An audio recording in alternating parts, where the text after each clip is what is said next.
Okay, I admit this one is a little bit tricky, but we can work through it.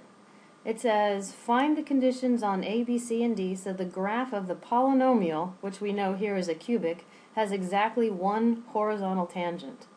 So if we're going to talk about horizontal tangents, we're talking about looking at when the slope of the derivative is equal to 0, because when the derivative is equal to 0, because the derivative is the slope of the tangent line, and the horizontal line would have a slope of 0.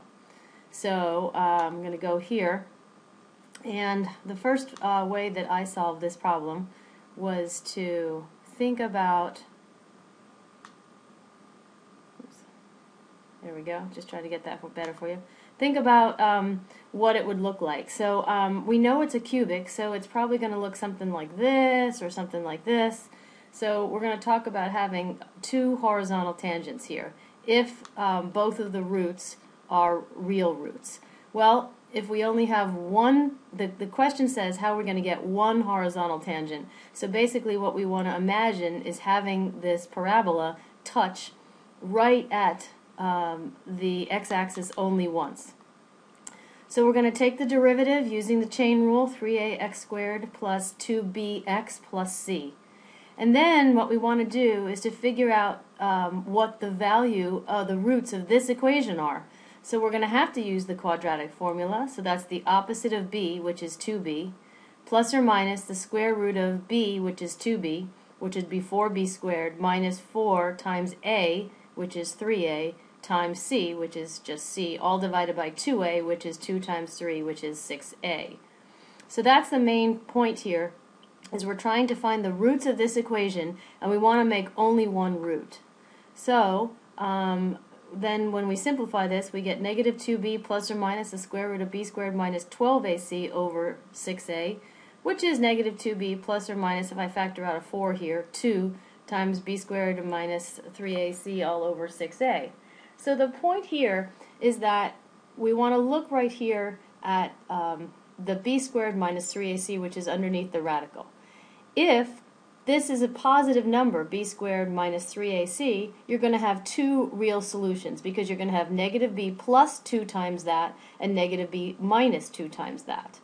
Okay, so when x is, so we want this, if this is positive, we'll have two real solutions, and you'd have something that looks like this.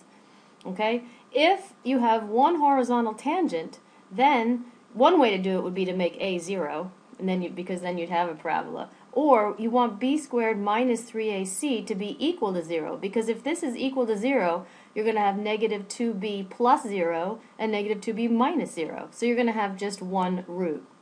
And then if you want to have no horizontal tangents, well, then basically what you want to have is negative under the radical, so you have imaginary numbers here. And in that case, this parabola would be floating up here somewhere. So you'd have no real roots, and you would have no horizontal tangents. So the answer, going back to Wiley here, the answer for exactly one horizontal tangent would be when b squared minus 3ac is equal to 0. Yay!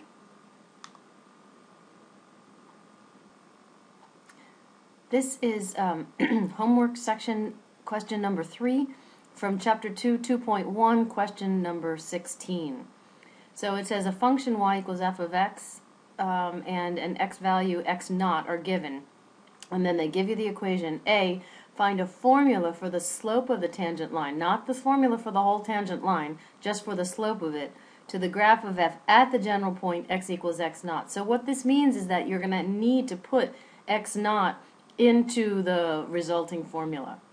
Now, what it doesn't say here is that they want you to use the formula for the definition for figuring out a derivative, or at least the tangent line. So I'm going to skip over here, and I'm going to show you. In this case, suppose that we are given this formula. X squared plus 3x plus 2 in the book, and x naught equal to 2. So the general formula for the slope of the tangent line, you're going to use the limit formula, which is the limit as h approaches 0 of x plus h squared plus, because you're going to follow exactly this formula, only wherever you see an x, you're going to put in an x plus h. So then 3 times x plus h plus 2 minus the f of x, which is this function itself. So when you actually expand that multiplication, this binomial, you get x squared plus 2xh plus h squared plus 3x plus 3h. And then when you cancel out like terms, you end up here with h's in all three terms on the numerator. So you can factor that out and cancel it with the bottom, and hence when you put in 0, you will no longer get an undefined situation. So when we do this, for this particular one, we get 2x plus 3, which we already knew. So you have 2 times x plus h, which is 0 plus 3.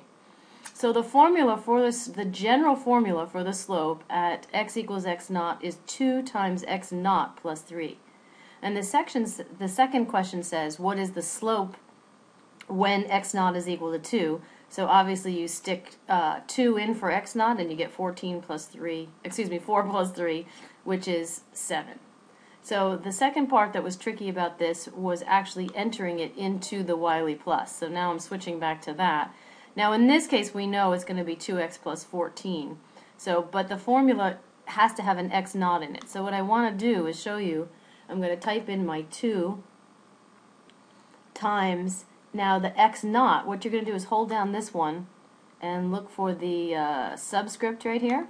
So it's going to be x and then a 0 here. So it's 2x naught, and then you go plus 14. And that is the slope of the tangent line at that. Then it says use the formula obtained in A to give in, for x naught, we're going to put in 6. So that would be 6 times 2 is 12 plus 14 is 26. Okay? So that is just my particular, and then we'll submit our answers here. Alright, looking good. So the tricky part there was make sure to use the x naught.